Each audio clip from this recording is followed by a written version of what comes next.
আমাদের অনন্য স্টোরি সকল প্রকার পার্ট গল্প দেখতে আমাদের চ্যানেলটি সাবস্ক্রাইব করে পাশে থাকা বেল আইকনটিতে ক্লিক করে অল নোটিফিকেশন অন করে দিন। ড্রেস চেঞ্জ করার কিছু সময় পরই শরীরের ভিতর চুলকানি অনুভব করলাম। তার মানে মেঘলা আমার জামার ভিতর চুলকানির ওষুধ মিশিয়ে দিয়েছে। উফ, কি চুলকানি!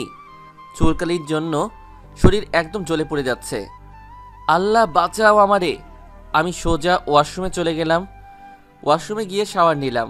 শাওয়ার নিয়ে রুমে আসতেই আমার সব বন্ধুরা শরীর চুলকাইতে চুলকাইতে আমার রুমে আসলো। আমি ওদের অবস্থা দেখে মিষ্টি মিষ্টি হাসতেছি। বাহ, মেঘলা তো অনেক ভালো কাজ করেছে, আমার একটা টাকাও বৃথা যায়নি। এইবার ওরা বুঝবে চুলকানি কি জিনিস। ওদের সবার কি অবস্থা এটাই না করেছে মেঘলা। আমি বললাম, কি রে, তোরা এমন করছিস কেন? ভাই, তোর শালিকা তো আমাদের পুরোই 12টা বাজিয়ে দিয়েছে। কেন রে, কি করেছে ও? কি করিনি তাই বল। তোর শালিকা আমাদের বিছানায় চুলকানির ওষুধ মিশিয়ে দিয়েছে। ওহ, কি চুলকানি রে বাবা! তাই নাকি? হুম। কথাটা শেষ হতেই লামিয়া রুমে আসলো। লামিয়াকে দেখে সবাই রুম থেকে বেরিয়ে চলে গেল। লামিয়া আসতেই আমি নিচে বিছানা করার জন্য কাঁথা আর বালিশ হাতে নিলাম। এমন সময় লামিয়া বলল, দাঁড়ান, কি করছেন? নিচে ঘুমানোর জন্য বিছানা করছি। আপনার নিচে বিছানা করা লাগবে না। তাহলে আমি ঘুমাবো কোথায়? আপনি বিছানায় আমার সাথে ঘুমাবেন। কথাটা শুনেই বুকের বাম পাশটা কেমন যেন করে উঠল। যে মেয়েটা আমার সাথে ঘুমাতে চায়নি বলে আমাকে নিচে থাকতে হয়েছে, আজ সেই মেয়েটাই আমাকে তার সাথে ঘুমাতে বলছে। মেয়েদের মন বোঝা নয় রে সোজা। আমি অবাক দৃষ্টিতে লামিয়ার দিকে তাকিয়ে আছি। এই যে, এইভাবে কি দেখছেন? না, কিছু না। এই শীতের রাতে আপনাকে আর কষ্ট করে নিচে ঘুমাতে হবে না। আপনি এখন থেকে আমার সাথেই ঘুমাবেন। লামিয়ার কথাগুলো শুনে আমার দু চোখে অশ্রু চলে আসলো। তবে এইটা কষ্টের অশ্রু না, এইটা হলো আনন্দের অশ্রু। আমি বিছানায় এসে শুয়ে পড়লাম। তার কিছু সময় পরই লামিয়া এসে আমার পাশে শুয়ে পড়ল। মানুষ বড়ই অদ্ভুত, কখন যে কে কার আপন হয় আর কখন যে কে কার পর হয়ে ওঠে তা বোঝা বড় কঠিন। দেখতে দেখতে লামিয়া ঘুমিয়ে পড়ল। আমি অপলক দৃষ্টিতে তাকিয়ে আছি লামিয়ার দিকে। ঘুমের ঘোরে লামিয়ার ওই মায়াবী মুখটা দেখতে অনেক সুন্দর লাগছে। লামিয়ার মুখের দিকে তাকিয়ে থাকতে থাকতে কখন যে ঘুমিয়ে পড়েছি বুঝতেই পারিনি। সকালে সূর্যের রশ্মি চোখে পড়ায় ঘুমটা ভেঙে গেল। ঘুমটা ভাঙতেই আমার পাশে তাকিয়ে দেখি লামিয়া আমার পাশে নেই। এদিক ওদিক তাকিয়ে দেখি লামিয়া রুমের ভিতরও নেই। কি ব্যাপার, লামিয়া এত সকালে কোথায় গেল? মনমরা হয়ে দরজার সামনে তাকাতেই আমার মুখে হাসি ফুটে উঠল। দরজার সামনে তাকিয়ে দেখি লামিয়া গোসল করে আসছে। চুলগুলো এলোমেলো, ঠোঁটে হালকা লিপস্টিক দেওয়া, সব মিলিয়ে লামিয়াকে দেখতে এখন অনেক সুন্দর লাগছে। লামিয়ার ঠোঁটের ওই লিপস্টিক দেখে আমার লিপস্টিকের স্বাদ নিতে ইচ্ছে করলো। দেখতে দেখতে লামিয়া আমার কাছে চলে আসলো। আমি লামিয়ার দিকে এক দৃষ্টিতে তাকিয়ে আছি। লামিয়া আমার সামনে এসে বলল, ওই, এমন করে কি দেখছো? তোমাকে। আমাকে আবার দেখার কি আছে? দেখছি তোমার ওই লিপস্টিক মাখা ঠোঁট দুইটাকে। এখন তোমার ঠোঁটের লিপস্টিকের স্বাদ নিতে খুব ইচ্ছে করছে। না, এখন তুমি এই সব কোনো কিছুই করবে না। জাস্ট একবার প্লিজ। না, দেখো, একদম সামনে আসবে না বলছি। সামনে আসতে আসতে আমি একদম লামিয়ার কাছে চলে আসলাম। লামিয়া এক পা দু পা পিছাতে পিছাতে একদম দেওয়ালের সাথে আটকে গেল। আমি লামিয়ার কাছে আসতেই লামিয়া ওর দু চোখ বন্ধ করে ফেলল। আমি আমার ঠোঁটটা লামিয়ার ঠোঁটের সামনে নিয়ে আসলাম। লামিয়ার দু ঠোঁট কাঁপছে।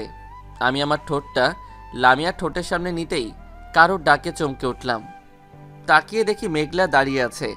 এই যে দুলা ভাই, খাবার খেতে আসেন, আম্মু আপনাকে খেতে ডাকছে। তুমি যাও, আমি আসতেছি।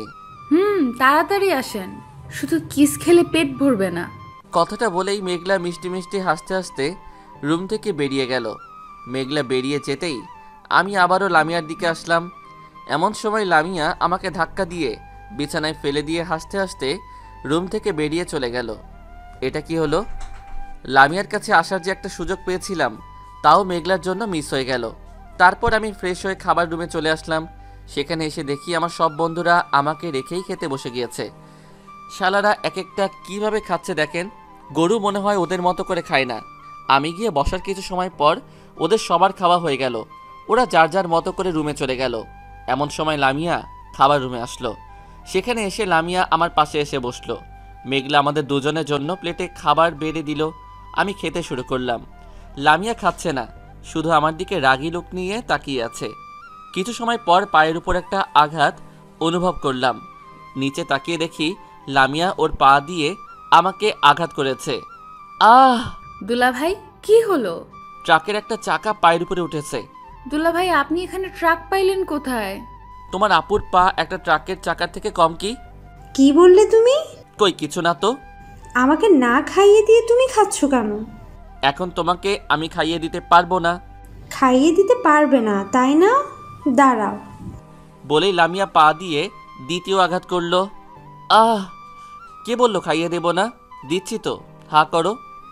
লামিয়া ইয়া বড় একটা হা করলো। আমি নিজের হাতে লামিয়াকে খাইয়ে দিচ্ছি। আহ, কি বউ পেয়েছি! বউ আমাকে না, আমাকেই বউকে খাইয়ে দিতে হচ্ছে।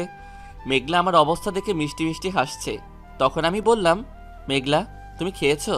না, আপনারা খাওয়ার পর খাবো। নাও হা করো।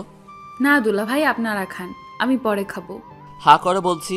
মেঘলা হা করতেই আমি মেঘলাকে খাইয়ে দিলাম। আহা, কি শান্তি! দুই সাইডে দুই বউকে খাইয়ে দিচ্ছি। এরকম কিছু সময় পর মেঘলা বলল, দুলাভাই আপনি হা করেন তো, কেন? আপনাকে আমি একটু খাইয়ে দেই। আচ্ছা দাও। মেঘলা আমার প্লেট থেকে খাবার নিয়ে আমার মুখে তুলে দিল। একটু খাওয়ার পরই মুখের ভিতর ঝাল অনুভব করলাম। আমার প্লেটের দিকে তাকিয়ে দেখি আমার প্লেটে রাখা কাঁচা মরিচটা নেই। তার মানে মেঘলা আমার খাবারের সাথে মরিচটা মিশিয়ে দিয়েছে। মুখটা খুললেই মনে হচ্ছে আমার সমস্ত মুখ দিয়ে আগুন বেরোতে শুরু করবে। এরকম অবস্থায় লামিয়ার ওই মায়াবী মুখটার দিকে তাকাতেই আমার সমস্ত ঝাল হজম হয়ে গেল। তারপর আমি ওদের দুজনকে খাইয়ে দিয়ে এসে রুমে চলে আসলাম। বিকেলে বউকে নিয়ে লামিয়াদের বাড়ি থেকে আমাদের বাড়িতে চলে আসতেছি। এমন সময় মেঘলা আমাকে ডাক দিল। মেঘলা আমাকে ডাক দিতেই আমি পেছনে ফিরে তাকালাম। এই যে দুলাভাই শুনছেন? বলো। আপনার বন্ধু রাফির ফোন নাম্বারটা একটু দেন তো। কেন? এমনি দেন না প্লিজ। আচ্ছা নাও, 017249046। ধন্যবাদ। শালিকা, তুমি আমারে অনেক জ্বালাই আছো। এবার বুঝবে জ্বালানো কাকে বলে। ওইটা তো রাফির নাম্বার না। রাফির নাম্বারের পরিবর্তে আমার নাম্বার দিয়ে দিয়েছি। আমাকে মরিচ খাওয়ানো। এবার বুঝবে কোন মরিচে কত ঝাল। যাই হোক, তারপর সবার থেকে বিদায় নিয়ে আমরা আমাদের বাড়িতে চলে আসলাম। বাসায় এসে আমি আমার রুমে বসে ল্যাপটপ চালাইতেছি। এমন সময় লামিয়া আমার পাশে এসে বসলো। কিছু সময় পর লামিয়া বলল, এই যে শোনো। কিছু বলবে? আচ্ছা বলো, কি বলবে? চলো না একটু ছাদ থেকে ঘুরে আসি। তুমি যাও, আমি যাব না। চলো না প্লিজ প্লিজ প্লিজ। আচ্ছা চলো। তারপর আমি লামিয়াকে নিয়ে ছাদে যাওয়ার উদ্দেশ্যে রওনা হলাম। ছাদে সিঁড়ির সামনে আসতেই লামিয়া দাঁড়িয়ে পড়ল। আমি সিঁড়ি বেয়ে উপরে উঠতে পারবো না। তাহলে আমি কি করব? আমাকে কোলে তুলে নিয়ে উপরে নিয়ে যাও। আমি পারবো না। আর তাছাড়া অন্যরা দেখলে কি বলবে? তুমি আমাকে কোলে তুলে নেবে না, তাই তো? হুম। আচ্ছা যাও, নিতে হবে না। আমাকে কোলে তুলে নেবে কেন? আমি তোমার কে হই? আমি তো তোমার কেউ হই না। ওই বৃষ্টি তো তোমার সব। ওই চুপ, আর কখনো এইসব কথা বলবে না। তারপর আমি লামিয়াকে কোলে তুলে নিয়ে ছাদে চলে আসলাম। ছাদে এসে বেশ কিছু সময় দুজন একসাথে কাটানোর পর রুমে আসার জন্য রওনা হলাম। হঠাৎ করে লামিয়া পা স্লিপ কেটে সিঁড়ির উপর পড়ে গেল। সিঁড়ির উপর পড়ার ফলে লামিয়া পায়ে আঘাত পেল। আমি লামিয়াকে কোলে তুলে নিয়ে এসে রুমে চলে আসলাম। রুমে আসতেই লামিয়া আমার থেকে নেমে দৌড়ে চলে গেল। কি ব্যাপার, লামিয়ার তো পায়ে ব্যথা, তাহলে এমন দৌড়ে পালিয়ে গেল কেন? তার মানে লামিয়া আমার কোলে ওঠার জন্য এই অভিনয়টা করেছে। কি পাজি মেয়ে রে বাবা। রাতে খাওয়া দাওয়া করে রুমে এসে শুয়ে পড়লাম। এমন সময় আমার ফোনে মেঘলার নাম্বার থেকে ফোন আসলো। পাখি চালে আটকাইছে। আমি ফোনটা রিসিভ করলাম। আসসালামু আলাইকুম। ওয়ালাইকুম আসসালাম। কে বলছেন? রাফি ভাইয়া, আমাকে চিনতে পারছেন না? আমি মেঘলা। ও তুমি? তা কি মনে করে ফোন করলে এখন? আপনাকে খুব মিস করছিলাম, তাই ফোনটা করলাম। তাই বুঝি।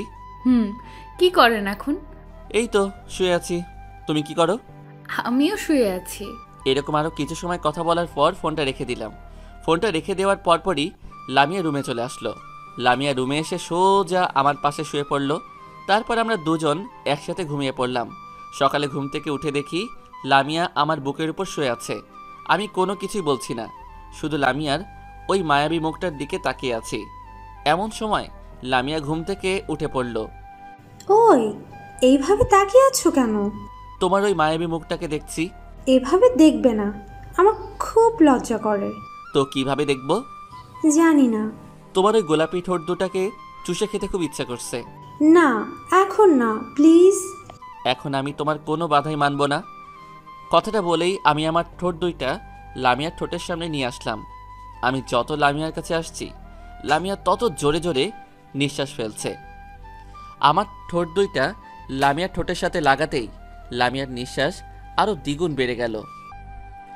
নেক্সট পার্টের জন্য অপেক্ষা করুন এবং সাথে থাকুন। সবাই ভালো থাকবেন। আল্লাহ হাফেজ।